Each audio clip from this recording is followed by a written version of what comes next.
All right, guys, welcome to episode 6 of The Triggering with Dave and Sean. How you doing? Dave. How you doing this weekend? I'm doing good. This weekend? Well, it's the Friday, weekend technically. Technically, it's a weekend. Right.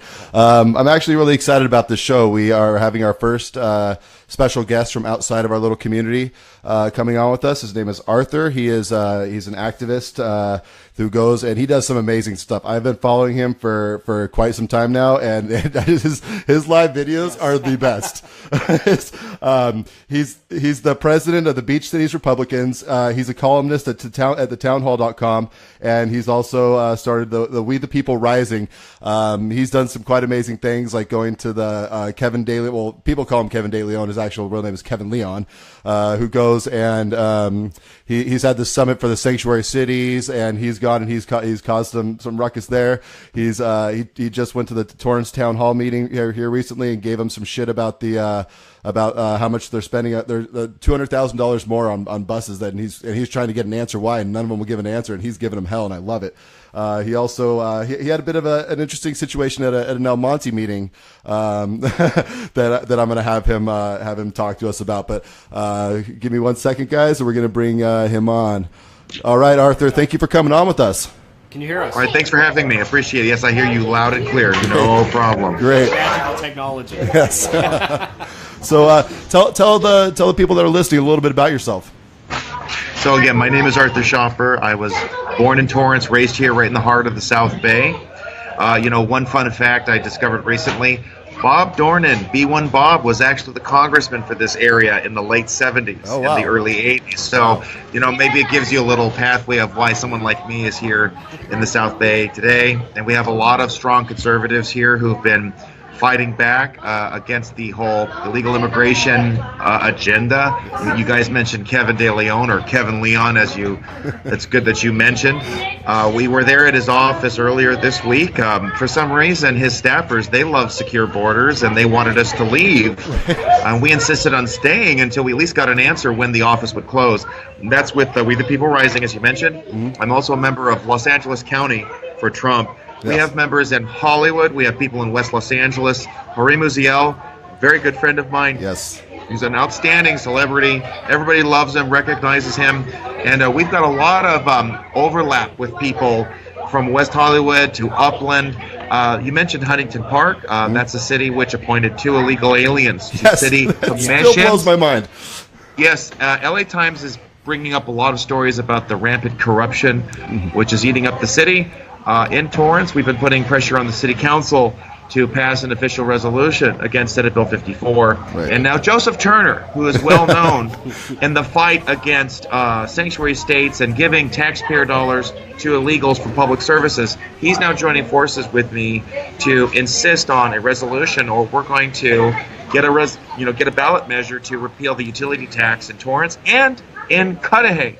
Cudahy, California is a sanctuary city. Oh. And in that city, you just see it there. There is one Republican there who has been an outspoken critic of the corruption in that region. Yes. And he's fought to ensure the rule of law as much as possible. People know he's a Republican. We have registered Democrats who supported him, even if they didn't support Donald Trump. Right. I mean, we see grassroots efforts pushing back at the rampant, decades-long corruption that's eaten up Los Angeles County and which has gone up and down the state. We go to the blue areas bringing our red MAGA pro-Trump message. We find Trump supporters in the most unlikeliest of places, especially in Huntington Park. A gentleman named Francisco Rivera, who came to this country legally when he was 6 years old. Mm-hmm. He lives in Huntington Park to this day, and he saw the degradation that overwhelmed that city because of drug cartels and illegal immigration and the local corruption that it's still doing it. And it's trying to inch into other communities throughout LA County. We're pushing back. I appreciate that you guys mentioned El Monte. It is unfathomable to me that a congresswoman, Grace Napolitano in this case, who took an oath of office to uphold and defend the Constitution, was hosting an illegal alien town hall teaching audience members how to evade capture and deportation by ICE. Right. We showed up.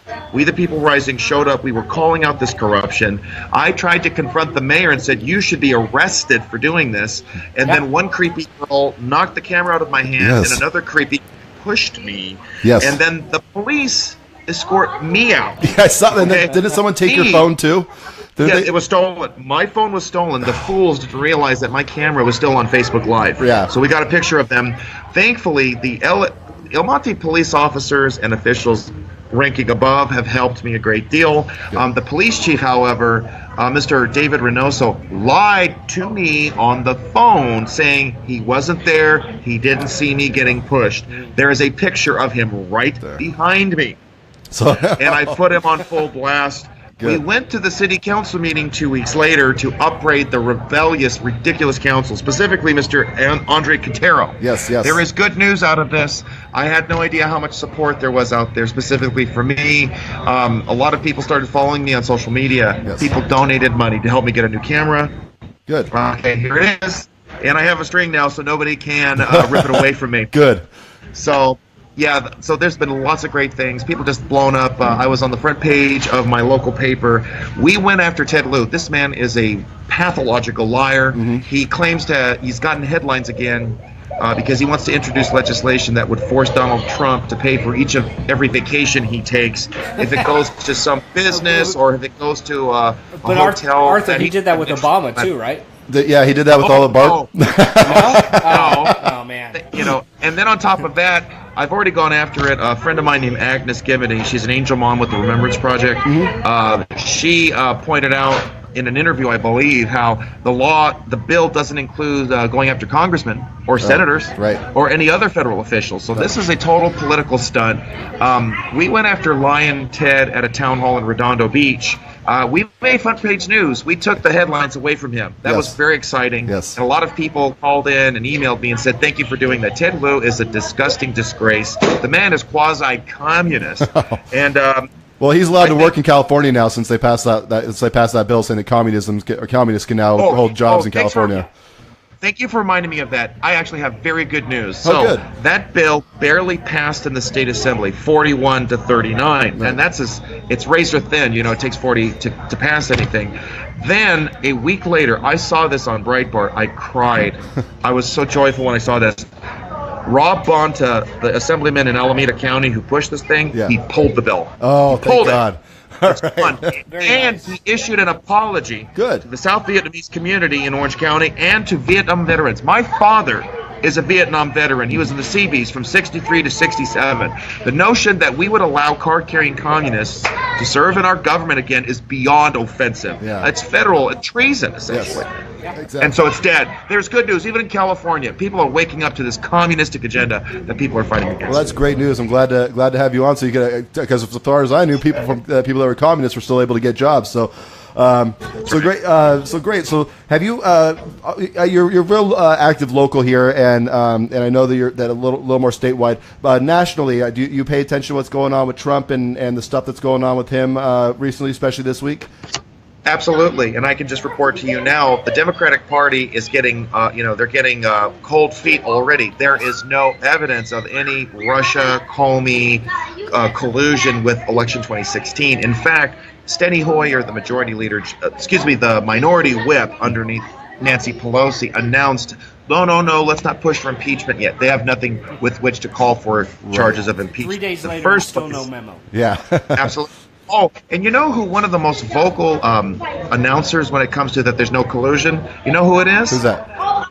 Maxine Waters. Yeah, right. She was on MSNBC with the Huffington Post interviewer, I believe, and she said there's no evidence of collusion. No, there isn't, but we think that there might be. 3 minutes of the crazy black lady going around in circles. This is the same lady, by the way, who 10 years ago had to immediately retract a comment claiming that she wanted to socialize all the oil companies. Right, I remember that. And here she is inadvertently announcing that the Democrats have nothing. This is treason. It's sedition. I got to segue into this. I was at a Maxine Waters town hall last week in Inglewood. Yes. Are you sure it wasn't a James Brown concert? Yeah, so I was about to say, I think it's criminal what Maxine Waters did. She basically exhumed James Brown and stole his hair. That's outrageous. Yeah. But to me, the lies, the seditious libel that she has perpetrated against the president has been fully called out. She's her own worst enemy. You just let them speak. Yeah. InfoWars interviewed me yesterday. Yeah, how did that go? I wanted to ask you about that. It was, and it was much more than I expected. I didn't realize the kind of reach that they had. I'm too, I and with We the People Rising and LA for Trump and with the Beach Cities Republicans, we're too busy making news to watch the news. Right. So I had no idea, the impact it would have. And people have been reaching out to me all over the country. People in Ohio have said, we're watching you all the way here. We have to really send this message loud and clear because there are other states that don't have nearly the level of problems when it comes to illegal immigration. Right. And they are kind of playing it soft and loose or subtle. And they need to double down with their lawmakers. No amnesty, no sanctuary cities, no pathways. We already have a pathway to citizenship. It was passed into law decades ago. Yeah. There's no excuse for this. God bless Jeff Sessions for issuing the letters. He's already started to cut the grants. Ironically enough, my U.S. Senator, one of the, sadly, is Dianne Feinstein. She is actually facing some real headwinds in her reelection bid. Yes. I actually got a letter from her today because I demanded to know why she didn't co-sponsor 2 bills in Congress that would end sanctuary cities or ban them or fine them. Right. She gave me a bunch of garbage, but already there is widespread opposition to sanctuary cities from Democrats as well as Republicans in the state of California. Yes. And Republicans have been foolish, especially in this state, leadership-wise, thinking we should pander to Hispanics. We should not double down on principle and expect secure borders. That has changed. I was at the last convention earlier this year, and the California Republican Party stepped up and is standing with Trump's policies when it comes to refugees, repealing Obamacare, and ending sanctuary cities. So this is really exciting. Grassroots are waking up in the state. We've got to get some of the county leaders to either get with the program or get out of the way. Right. Yes. And so I've got so much I could say. So make sure you interject if there's another line of questioning. I do want to ask you, Arthur. Our local progressive / communist / hashtag resist group out here tomorrow in the Valencia Industrial Center is doing they have some attorney who's going to speak and give people advice like what happened earlier on what to do with illegal immigration and how to skirt the laws. What advice would you have for people, local community members who are tired of that or tired of people skirting the law and want to stand up and say we need to support the law? Would you suggest us going there? It is essential that you attend and you get as many people as possible to attend. Okay. And you have every right and now a necessity to issue that petition for a redress of grievances. There is no greater grievance than this treasonous behavior by local, state, and these federal officials, like I mentioned with the Congresswoman. It is outrageous what they're doing.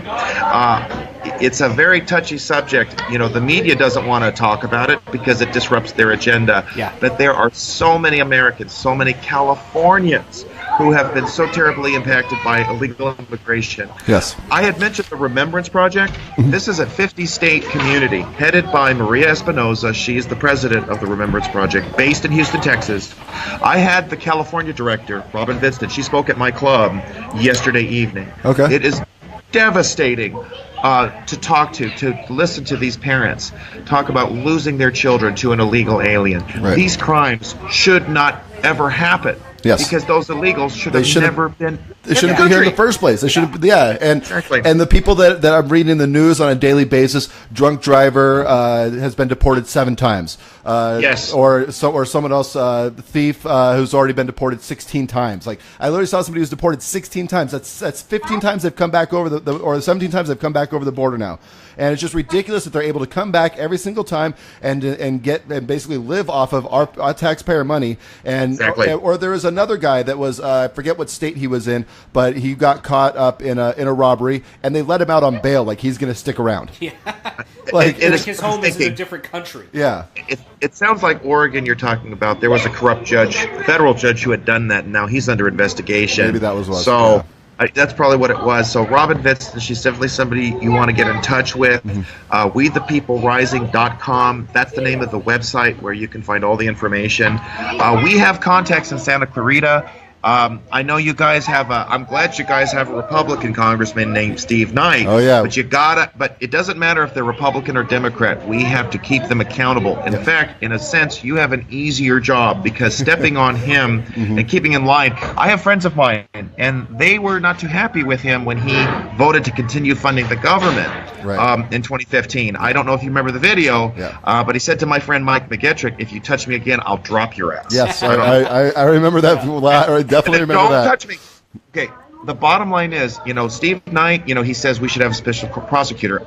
No. How about a special prosecutor for Obama and Benghazi and Crooked Hillary and now Anthony Weiner, who is now going to be registered as a sex offender because he was sexting to a 15-year-old girl in North Carolina. So let's talk about Crooked Hillary and sending out classified information on a private server. Let's talk about Seth Rich, who was the leak to WikiLeaks. It wasn't Russia. It was within the DNC's own party. It was. So, and the fact that as soon as the Seth Rich thing came out, that the investigator had actually found that he was contacting WikiLeaks, and then an hour later they dropped the New York Times article on Trump, so they completely buried the Seth Rich thing, and just made that Trump had released some classified information to Russia, which Obama had done last year anyways, and it's not even that big of a deal, and it's sharing intelligence so they can fight terrorism together. But exactly, but because Trump did it, it's awful. When Obama did it, it was perfectly fine. And the narrative now is that, well, Trump really pissed off Israel. Like, don't you think Obama pissed off Israel when he gave him $100 billion in cash? To Iran. Cash. Yes. I mean, don't you think that That's pissed right. off Israel? But no, my God. So Trump's trying to actually stop terrorists, and that's going to lose our trust with Israel. Right. Give me a break. What you're seeing is the complete meltdown of a corrupted, marginalized mainstream media. I used to get the daily headlines from The Hill, but I saw how completely biased and out of touch, and how they were basically peddling false information, stuff that had been discredited. I just unsubscribed from them. Good. The only reason you'll see me reading the local paper is if I happen to be in it, which is happening more often than not, apparently. And hint, I can't say too much, but there's a major media source that will be writing, that will have a story about me and the Beach Cities Republicans and what the Rhino Central Committee did to my club, because we were vocal Trump supporters. I had Marco Gutierrez, Mr. Taco Trucks. He was my guest speaker. We had a special event for October 2016 for Latinos for Trump. Why would we not be reaching out to Latino voters? And yet the Central Committee here in the 66 in the South Bay tells me to cancel the meeting. I refused. Then they called my work and told my boss to pressure me. Now, my boss was a good man and did not, but that's a crime, by the way. It's a violation of labor code, and I put the chairwoman, her name's Janice Webb, sorry for the inside baseball, but there are names to this, along with Mark Vafiatis and Gary Amanoff, whom I call Scamanoff. These are small names, but they did a big wrongdoing. And instead of being honest and doing the constructive thing, they just revoked my charter. We are the largest volunteer club in Los Angeles County, okay? And they're revoking our charter? Really? Oh, and David Hadley was my assemblyman, okay? I hadn't had a Republican representing me in 24 years in Sacramento. Wow. And this is how they repay our efforts. It's criminal. Can anyone else hear the feedback here? I can hear you without a doubt. Okay. Any feedback sounds like a sprinkler? No. Sounds like there's a waterfall in the background. It's me sweating. I don't know. All right. Well, we appreciate you coming on, Arthur. We're gonna cut it off here while we try to figure out these technical difficulties. But thank you for coming and sharing everything that you did. And before you go, let me give you where you can find my information. Oh, yes. My blog is the State of the Union, aschaper1.blogspot.com. I write for Town Hall. My YouTube channel is Arthur Christopher Schaper, my full 3 names. So, sign up, subscribe, and follow me. My Twitter feed is @ArthurC.Schaper. Thank you so much again for having me on the program. I didn't know about this until you guys reached out to me. Thank you again. I really appreciate it.